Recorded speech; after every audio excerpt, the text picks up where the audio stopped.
Hello बच्चा लोग, कैसा है? सब राजी खुशी? चलिए, तो आज हम इस वीडियो में देखेंगे पॉलिनोमियल। क्लास 9 का सेकेंड चैप्टर है पॉलिनोमियल। यूनिट 2 का फर्स्ट चैप्टर है पॉलिनोमियल। उस चैप्टर को हम लोग देखेंगे।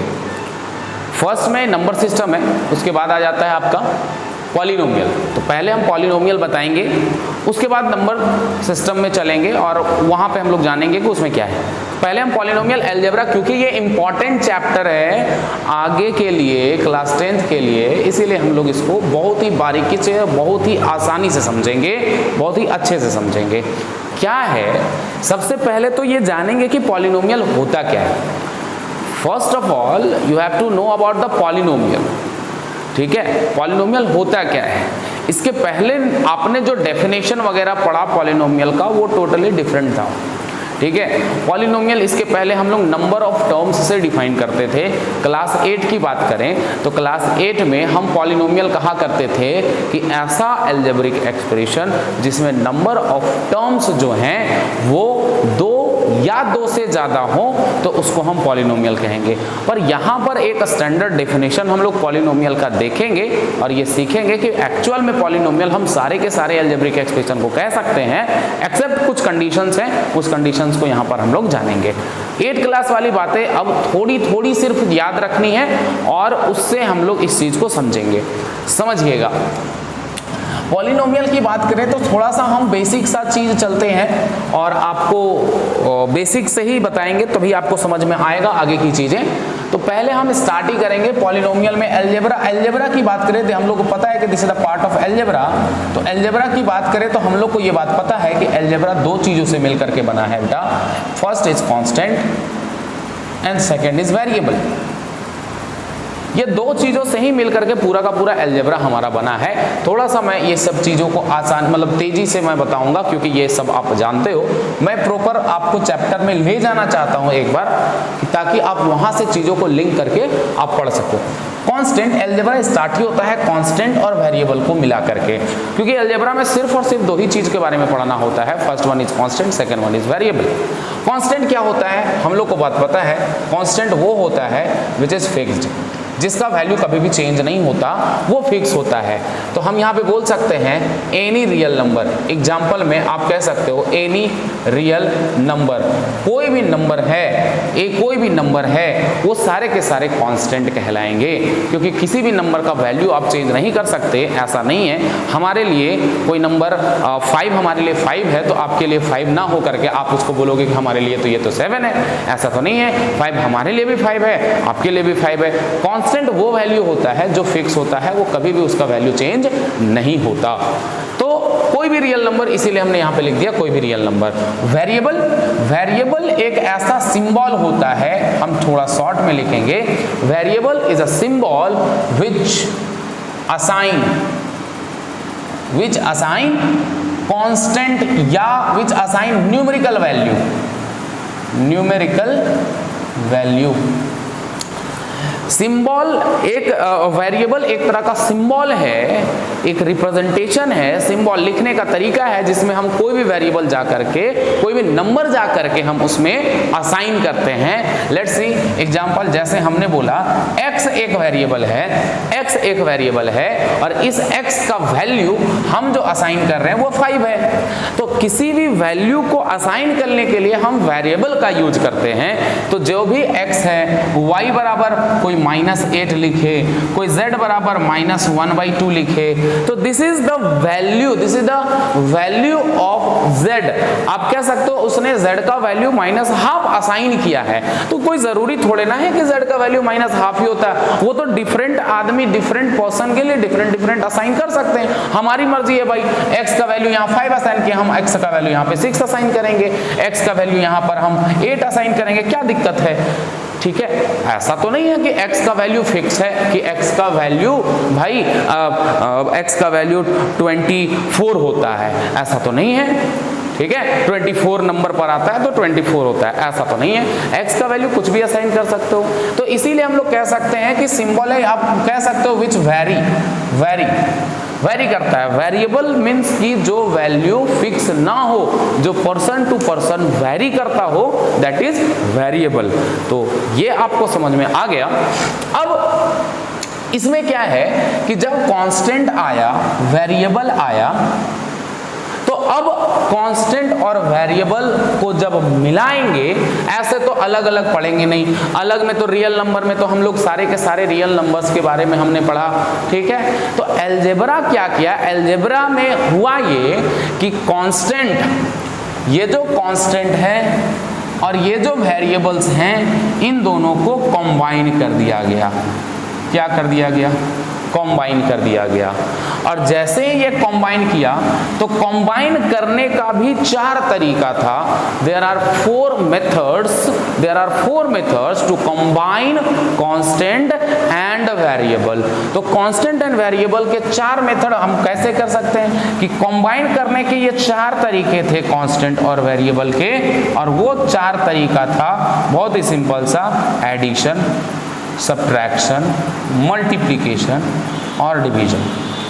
जब हम कांस्टेंट और वेरिएबल को कंबाइन करेंगे, एडिशन, सब्ट्रैक्शन, मल्टीप्लिकेशन, डिवीजन, इन 4 मेथड से किसी भी एक मेथड से आप कांस्टेंट और वेरिएबल को कंबाइन करो, तो that is called algebraic expression.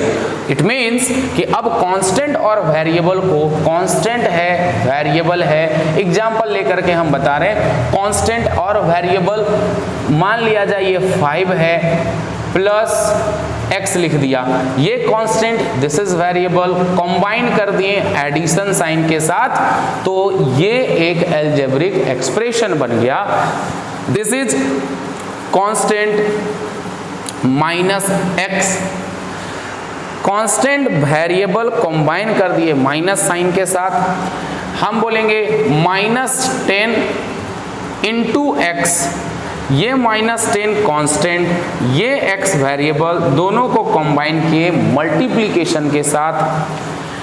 अब हम बोलेंगे कि यहाँ पर ये हमारा x है, हम बोले डिवाइड कर दीजिए इसको 5 से, तो कांस्टेंट और वेरिएबल को कंबाइन कर दिए हम यहाँ पे डिवीजन साइन के साथ। तो ये जो हमको कंबाइन करने के बाद हमको ये 4 चीज मिला, मतलब जो एक्सप्रेशंस ये मिले, तो उसी को कहा जाता है algebraic expression, algebraic expression. So the definition of algebraic expression मैं यहाँ लिख दे रहा हूँ, डेफिनेशन आप यहीं पे कह सकते हैं। डेफिनेशन क्या होगा कि कॉम्बिनेशन ऑफ, सिंपल सा भाषा में कि combination of constant and variable, constant and variable with, ये 4 को क्या कहते हैं मैथ्स में, this is known as fundamental operation, fundamental operation, okay. Combination of constant and variable with fundamental operation, that is plus, minus, multiplication and division, ठीक है। Fundamental operation is called algebraic expression, है ना। बोल सकते हो combination of constant and variable with fundamental operations, है ना। ये 4 फंडामेंटल ऑपरेशंस के साथ जो हमको मिलता है उसी को हम लोग अलजेब्रिक एक्सप्रेशन कहते हैं। तो अलजेब्रिक एक्सप्रेशन के लिए करना आपको कुछ नहीं है, बहुत सारा अलजेब्रिक एक्सप्रेशन का आप एग्जांपल यहाँ पे दे सकते हो कि अलजेब्रिक एक्सप्रेशन क्या है भाई। एग्जाम्पल कुछ भी लिख दीजिए, 5x² + 2y + z, this is then algebraic expression. ये एक अलजेब्रिक एक्सप्रेशन है क्योंकि कांस्टेंट भी है, वेरिएबल भी है और फंडामेंटल ऑपरेशंस भी हैं। आप ऐसा नहीं कह सकते क्या x + 5, 5x + 2, इस तरह से, ये भी एक अलजेब्रिक एक्सप्रेशन है। तो आप कुछ भी लिख दीजिए, x² y² -2 + 2 divide multiply with constant and variable, सिर्फ कांस्टेंट वेरिएबल रहना चाहिए, वो अलजेब्रिक एक्सप्रेशन कहलाता है। इसमें कोई किसी को डाउट नहीं होगा बच्चा, ठीक है। तो हम आगे बढ़ते हैं। ये सब बहुत ही बेसिक सा 8 क्लास का चीज़ है, हम थोड़ा सा रिमाइंड करवा दे रहे हैं। इस वीडियो में सिर्फ और सिर्फ इंट्रोडक्शन वाला वीडियो होगा और बाकी हम लोग देखेंगे आगे इस चैप्टर का कॉन्सेप्ट में। तो ये तो अलजेब्रिक एक्सप्रेशन है। तो इस जानने से पहले थोड़ा सा इसलिए ये बता रहे हैं क्योंकि इसमें जो टर्म्स, डिग्री, ये सब बच्चों को कभी पीछे पढ़ा नहीं है, 8th क्लास में ठीक से पढ़ा नहीं, तो यहाँ पे जब हम टर्म और डिग्री की बात करेंगे तो अब समझ में आएगा नहीं। इसीलिए थोड़ी सी ये छोटे छोटे जो टर्म्स होते हैं ना, उसको हम थोड़ा बताना चाहेंगे आपको, जिसमें सबसे पहला आ जाता है terms of algebraic expression. Terms of algebraic expression क्या होता है? टर्म्स ऑफ अलजेब्राइक एक्सप्रेशन बोलेंगे कि टर्म्स जो होता है वो पार्ट ऑफ अलजेब्रिक एक्सप्रेशन, वो एक अलजेब्रिक एक्सप्रेशन का एक छोटा सा हिस्सा होता है which is separated by addition and subtraction. अगर यदि एडिशन और सब्ट्रैक्शन से जो सेपरेट हुआ है उसी को टर्म्स कहेंगे, मल्टीप्लिकेशन और डिवीजन वाला नहीं। जैसे एग्जांपल में आप समझिएगा, जैसे हमने लिखा 5x + 2, तो ये एक अलजेब्रिक एक्सप्रेशन है और इस अलजेब्रिक एक्सप्रेशन में हम बोलेंगे देयर आर 2 टर्म्स, क्योंकि एडिशन के साथ आपको सेपरेट करना है। तो यहाँ पर 5 × x है, तो ऐसा नहीं है 5 को अलग काउंट करेंगे, x को अलग काउंट करेंगे, तो सर ये भी तो पार्ट है, ऐसा नहीं है ना। हमने बोला part of algebraic expression which is separated by addition and subtraction. तो एडिशन और सब्ट्रैक्शन, तो यहाँ एडिशन है तो एडिशन के लेफ्ट साइड एक और इधर एक, तो यहाँ पे टोटल 2 टर्म्स हो गए, तो हम बोलेंगे यहाँ पे 2 टर्म्स हो गए। अगर हम बोले कि 6x² - 4y + z, यहाँ पर बोलेंगे तो ऐसा नहीं है कि ये सबको अलग अलग हम यहाँ पर काउंट करेंगे कि 1 2 3 4 5, ऐसा नहीं है। हम माइनस का साइन देखेंगे, प्लस का साइन देखेंगे, जैसे ही माइनस का साइन आया उसके पहले पूरा का पूरा एक टर्म, फिर ये पूरा का पूरा दूसरा टर्म और ये पूरा का पूरा तीसरा टर्म, यानी टोटल टर्म्स की बात करें यहाँ पर तो हम बात करेंगे कि there are 3 terms in this algebraic expression. Okay, तो ये कहलाता है terms which is separated by plus और माइनस साइन। तो ये हो गया टर्म के बाद आ जाता है, आपको थोड़ा सा जानना पड़ेगा, और ये बेसिक सा चीज हो जाएगा, उसके बाद हम डायरेक्ट चलेंगे पॉलिनोमियल का डेफिनेशन में। डिग्री ऑफ अलजेब्रिक एक्सप्रेशन अभी बात करते हैं हम। पहले अलजेब्रिक एक्सप्रेशन का डिग्री क्या होता है? सीधी सी बात है, एक अलजेब्रिक एक्सप्रेशन की डिग्री वो होती है, बोलेंगे एक अलजेब्रिक एक्सप्रेशन लिखिए, उस अलजेब्रिक एक्सप्रेशन में जो वेरिएबल होगा, उस वेरिएबल में जो हाईएस्ट पावर होगा उसी को तो डिग्री कहेंगे भाई।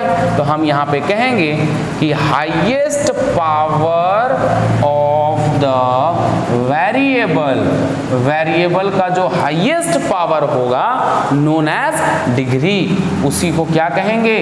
डिग्री कहेंगे। किसका? उस अलजेब्रिक एक्सप्रेशन का। ठीक है, डिग्री ऑफ अलजेब्रिक एक्सप्रेशन, उस algebraic degree of given algebraic expression. Let's take an example that x³ + y + z। हर एक टर्म में चेक करो, यहां पर x का पावर 3, y का पावर 1, z का पावर 1। भले यहां पे 3 वेरिएबल हैं, पर हो सकता है एक ही वेरिएबल हो, लेकिन यहां पे बोलेंगे 3 वेरिएबल है, लेकिन डिग्री क्या होगी इसकी? डिग्री 3 हो जाएगी। क्योंकि डिग्री 3 इसलिए होगा क्योंकि हाईएस्ट पावर जो वेरिएबल का है वो 3 है। हम बोलेंगे 4x² + 2x + 5। अब यहाँ पे एक ही वेरिएबल है, कोई दिक्कत नहीं, अलजेब्रिक एक्सप्रेशन तो है। यहाँ पर x का पावर 2, यहाँ पर x का पावर 1, हाईएस्ट पावर कौन है? 2 है, तो हम बोलेंगे डिग्री यहाँ पर क्या होगा? 2 होगा। तो इस तरह से हम डिग्री की बात करेंगे। जो भी अलजेब्रिक एक्सप्रेशन लिखा हुआ हो, उस अलजेब्रिक एक्सप्रेशन में जो हाईएस्ट पावर होगा वेरिएबल का, उसी को डिग्री ऑफ दैट एक्सप्रेशन, उस अलजेब्रिक एक्सप्रेशन का डिग्री कहलाएगा।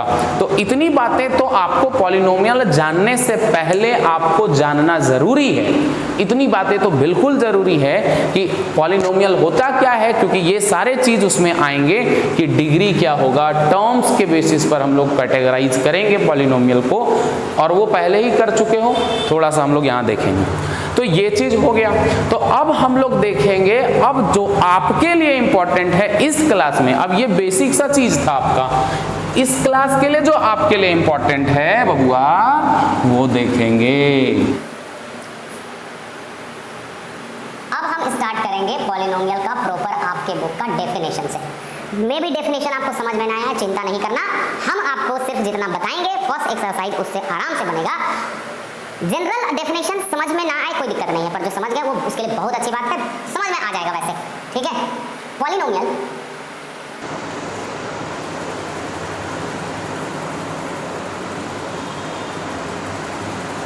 an expression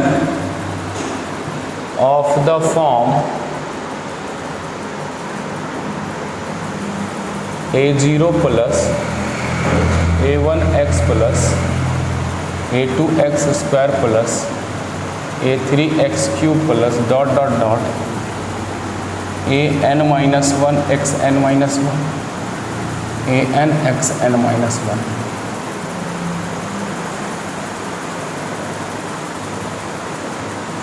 where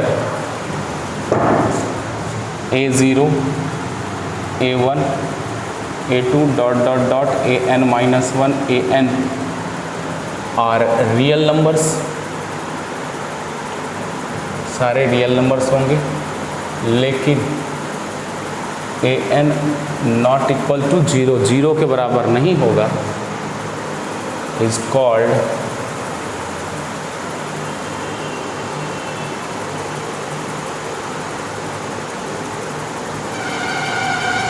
each power of x is non-negative integer, it's called polynomial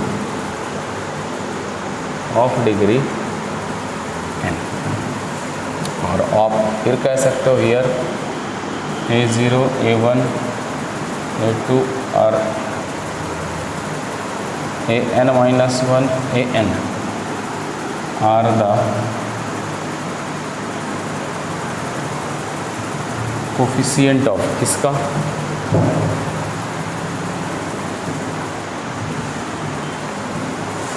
x1 x2 dot dot dot xn minus 1 xn respectively, and a0 is constant. चलिए, this is the proper definition of polynomial, a standard definition of polynomial। क्या कहता है कि एक ऐसा expression जो इस form में हो a0 plus a1x plus a2x square plus a3x cube dot dot dot, इस तरह से जितना टर्म्स आप चाहो जा सकते हो, 4 टर्म है तो 4 टर्म जा सकते हो, 5 टर्म है तो 5 टर्म जा सकते हो, वो ही n है हमारा। अगर दी n 5 टर्म तक गए तो इसके पहले वाला ये जो n-1 लिखे हैं वो 4 टर्म होगा, यानी a4 होगा, ठीक है। अगर दी 10 टर्म तक गए तो an यहाँ a10 होगा तो ये a9 होगा, और x टू दी पावर यहाँ 9 होगा। तो इससे घबराना नहीं है यार, घबराना नहीं है, ठीक है। ये सब देख करके आधा से ज्यादा प्राण निकल जाता है बच्चा का, पप्पा का लिख दिए, बाप रे बाप, सर समझ में नहीं आ रहा है। अरे कुछ नहीं है, ठीक है। इसको लिखने का देखो एक स्टैंडर्ड डेफिनेशन है, अभी हम लिखेंगे, एग्जांपल देंगे, समझ में आ जाएगा। तो हम बोलेंगे कि इस फॉर्म में हो जहां पर ये जो a0 a1 a2 a3 ये सब देख रहे हो वो एक तरह का रियल नंबर है, लेकिन an 0 नहीं होगा। क्यों नहीं होगा आगे अभी पता, इसीलिए आगे अभी पता चल जाएगा, क्योंकि और एक कंडीशन और है, this is the main condition, यही आपको पकड़ना है। Each power of x is non negative integer, मतलब x का पावर कहीं पे भी नेगेटिव इंटीजर नहीं होगा। तो x जो है यही लिखे हैं, x is non negative integer. Negative integer नहीं होगा तो क्या होगा भाई? पॉजिटिव इंटीजर होगा। तो x का हर एक पावर पॉजिटिव इंटीजर होना चाहिए। Is called polynomial of degree n। इसीलिए हम an को 0 नहीं बोल रहे थे, क्योंकि अगर यदि आप n को 0 कह दे रहे हो, an को 0 कह दोगे तो सॉरी यहाँ x to the power n होता बच्चा, sorry x to the power n। तो आप अगर यदि डिग्री n कह रहे हो, ये n डिग्री, हाईएस्ट पावर यही है ना, देखो बढ़ रहा है पावर, x का पावर 2, 3, 4, 5 इस तरह से पावर बढ़ रहा है, तो हाईएस्ट डिग्री तो यही आया। तो अगर यदि an को आप 0 कह दोगे तो ये पूरा का पूरा टर्म 0 हो जाएगा, तो ये n डिग्री का पॉलिनोमियल नहीं रहेगा। लेकिन हम क्या कह रहे हैं, ये पॉलिनोमियल है n डिग्री का, इसीलिए कंडीशन an पे क्या है हमारा? 0 नहीं है। और कंडीशन यही है कि a1, a2, an -1, an ये सब जो देख रहे हो वो कोफिशिएंट है। a1 किसका कोफिशिएंट है? x का, x1 का, ठीक है, यहाँ x1 होगा, सॉरी हाँ x का, सॉरी x का, ठीक है। उसके बाद यहाँ a2 ये नहीं होगा, x sorry x square x cube dot dot dot xn-1 और xn यहाँ होगा, ठीक है। हियर तो यहाँ पर क्या है, हियर a1, a2, an-1 ये सब जो देख रहे हो वो कोफिशिएंट है। किसका? a1 कोफिशिएंट है x का, a2 कोफिशिएंट है x स्क्वायर का, a3 कोफिशिएंट है x क्यूब का। इस तरह से आगे चलता चला जा रहा है रिस्पेक्टिवली। एंड a0 ये जो देख रहे हो इसमें क्योंकि वेरिएबल नहीं है इसीलिए इसको कांस्टेंट टर्म कहेंगे। तो दिस ये एक डेफिनेशन हो गया, कहीं कहीं मिस्टेक था वहां पे आप सुधार लीजिएगा, ठीक है। तो ये चीज, this is the proper definition. Example आप समझिएगा जरा, एग्जांपल से ज्यादा क्लियरिटी आएगी आपको। अब देखिए हमने एक एग्जांपल लिया, मान लिया जाए जैसे 5 plus x square plus 3x cube. अब यहां पर देखिए इसको और इसको कंपेयर कीजिए तो a0 कांस्टेंट टर्म यानी जिसमें नहीं है, तो देखो a0 के जगह 5 है प्लस x, a1 के जगह यहाँ a1 is the coefficient of x, तो a1 का कोफिशिएंट x का कोफिशिएंट यहाँ 1 है। तो ये एक अलजेब्रिक, देखो ये एक पॉलिनोमियल कहलाएगा। और इस पॉलिनोमियल में हम यहीं तक गए हैं, इधर नहीं है। तो यहाँ पर आप देख रहे हो ये क्यूबिक पॉलिनोमियल हो गया, आगे बताएंगे हम। यहाँ देखो डिग्री क्या है, ये एक पॉलिनोमियल है 30 मतलब 3 डिग्री का, 3rd डिग्री का ये पॉलिनोमियल है ना। तो इसको वैसे ये इस डिफिनेशन के अकॉर्डिंग हम ये लिखे, पर बुक में आपको क्या मिलेगा, बुक में या फिर आपको सुविधा क्या, हम लोग ऐसे लिखते हैं 3x cube plus x square plus x plus 5। ये दोनों ही स्टैंडर्ड फॉर्म है पॉलिनोमियल का, मैं बता दूं ये दोनों ही स्टैंडर्ड फॉर्म है पॉलिनोमियल का। पॉलिनोमियल का स्टैंडर्ड फॉर्म वो होता है जिसमें x के पावर को आइदर इंक्रीजिंग ऑर्डर में लिखा जाए या फिर डिक्रीजिंग ऑर्डर में लिखा जाए। तो यहाँ पर पॉलिनोमियल में x का जो पावर है वो इंक्रीजिंग ऑर्डर में लिखा गया है, यहाँ पे हम लोग डिक्रीजिंग ऑर्डर में लिखे हैं। तो जनरली बुक में अभी हम लोग इसी को लेकर के पढ़ते हैं, पर है दोनों का दोनों स्टैंडर्ड फॉर्म। तो ये एक पॉलिनोमियल है, देख लो हर एक पॉलिनोमियल का कंडीशन सेटिस्फाई कर रहा है। क्या कर रहा है, x का जो भी पावर है वो पॉजिटिव इंटीजर है। पॉलिनोमियल पहचानने के लिए केवल और केवल एक शर्त, x का जो भी पावर है, x का जो भी पावर है वो पॉजिटिव इंटीजर होना चाहिए, इसके अलावे कुछ और नहीं होना चाहिए। इट मींस दैट कि फ्रैक्शन भी रहे तो भी वो पॉलिनोमियल नहीं होगा, निगेटिव इंटीजर रहे तो भी पॉलिनोमियल नहीं होगा। आगे एग्जांपल बताएंगे हम। ये पहला, दूसरा में आप कुछ भी लिख दीजिए 5x प्लस 2, क्या ये एक पॉलिनोमियल है? बिल्कुल है, ये एक पॉलिनोमियल है जिसमें कांस्टेंट टर्म हमारा +2 है और हमारा x का कोफिशिएंट 5 है, x का पावर 1 है, क्योंकि 1 एक पॉजिटिव इंटीजर है इसीलिए ये पॉलिनोमियल होगा, इज अ पॉलिनोमियल, ये एक पॉलिनोमियल होगा। लेकिन जरा देखिए तो इस चीज को हम बोले 5x स्क्वायर प्लस 2x का पावर -3 प्लस 4, तो हम बोले कि ये वाला ये पॉलिनोमियल नहीं होगा, दिस इज नॉट पॉलिनोमियल, ये पॉलिनोमियल नहीं होगा। क्यों नहीं होगा? क्योंकि भाई x का पावर यहाँ 2 है, x का पावर यहाँ -3 है, तो x का पावर इस वाले टर्म में क्या आ गया? निगेटिव आ गया ना, निगेटिव आ गया ना, तो हम ये कहेंगे कि ये पॉलिनोमियल नहीं होगा। कोई भी वेरिएबल पे पावर निगेटिव नंबर आ जाए या फिर फ्रैक्शन आ जाए तो वो पॉलिनोमियल नहीं कहलाता। अगर हम चौथा और एग्जांपल दे दें, 5, बार बार बोलोगे सर 5 काहे लेते, 5 से क्या है? अरे वैसा कुछ नहीं है यार, फिर देखो 5 लिखाया, कुछ तो बात है इस 5 में, ठीक है। तो चलो 6 ले लेते हैं। 6x का पावर 3 प्लस 7/x प्लस 8, ये एक पॉलिनोमियल है क्या?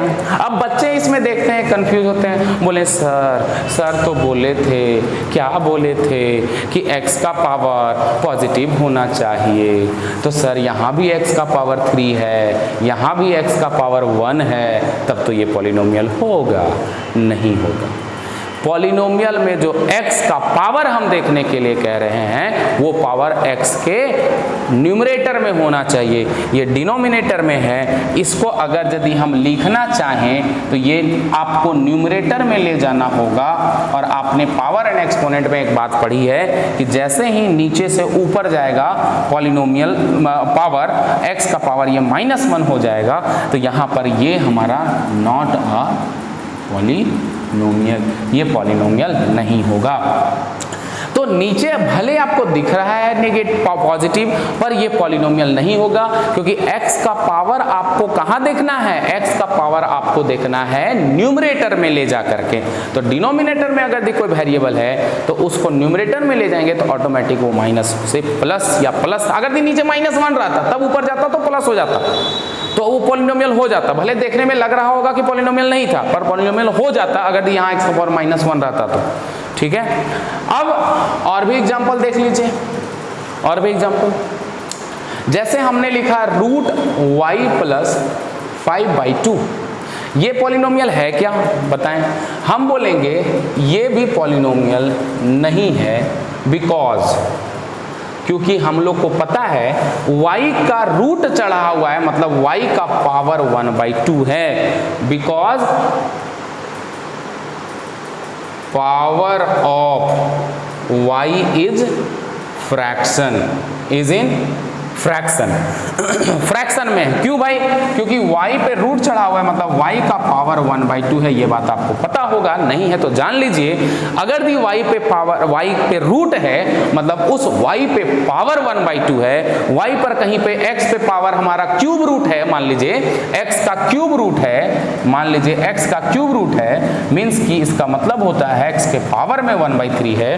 और जैसे ही पावर फ्रैक्शन में आ गया तो हम बोलेंगे ये पॉलिनोमियल नहीं होगा। सो हम लोग सीखे क्या? x या फिर जो भी वेरिएबल हो पॉलिनोमियल में, उस पॉलिनोमियल में अगर यदि पावर पॉजिटिव है, पॉजिटिव इंटीजर है, तो वो पॉलिनोमियल होगा, वरना वो पॉलिनोमियल नहीं होगा। आइदर उसमें पावर नेगेटिव हो या फिर फ्रैक्शन हो, भले वो दिखे नहीं, जैसे इसमें नहीं दिख रहा था कि नेगेटिव है, पर एक्चुअल में इसमें नेगेटिव है, तो इसीलिए ये पॉलिनोमियल नहीं होगा। तो पॉलिनोमियल पहचानना कैसे पहचानते हैं आपने सीख लिया। तो एनसीईआरटी का फर्स्ट एक्सरसाइज आपके लिए एकदम यही है कि कौन पॉलिनोमियल है, कौन पॉलिनोमियल नहीं है, ये पहचानने के लिए आपसे बोला गया है। और डिग्री ऑफ द पॉलिनोमियल में भी निकालने के लिए कहा जाए तो आप सबसे पहले इस वीडियो के माध्यम से हम ये कह सकते हैं कि आपने पॉलिनोमियल पहचानने के लिए सीखा कि कौन पॉलिनोमियल होगा, कौन पॉलिनोमियल नहीं होगा। तो मैंने बहुत सारा एग्जाम्पल आपको बता दिया। आपका काम है कि एनसीईआरटी का सवाल जिसमें पॉलिनोमियल पहचानने के लिए बताया गया है, आप वो सवाल करोगे, हम भी डिस्कस कर देंगे, ठीक है, कि कौन पॉलिनोमियल है नहीं है। और जो साइड बुक्स हैं एनसीईआरटी के अलावे, आरडी शर्मा हो गया या फिर आरएस अग्रवाल हो गया, उससे भी आप देखोगे तो पॉलिनोमियल पहचानने वाला सवाल तो आपसे बन जाएगा। अभी इतना ही, इस वीडियो में बस इतना ही है, आपको इस वीडियो में बस इतना ही सिखाए हैं कि पॉलिनोमियल कौन होगा और पॉलिनोमियल कौन नहीं होगा। बस इस माध्यम से, इस प्रोसेस से कि पॉलिनोमियल का पावर कभी भी निगेटिव नहीं होना चाहिए, फ्रैक्शन नहीं होना चाहिए। ठीक है, तो इससे रिलेटेड आप क्वेश्चन कर लेना, हम क्वेश्चन डिस्कस करेंगे, उसके बाद चलेंगे नेक्स्ट कॉन्सेप्ट में, है ना। तब तक के लिए पढ़ते रहिए, मस्त रहिए, जय हिंद।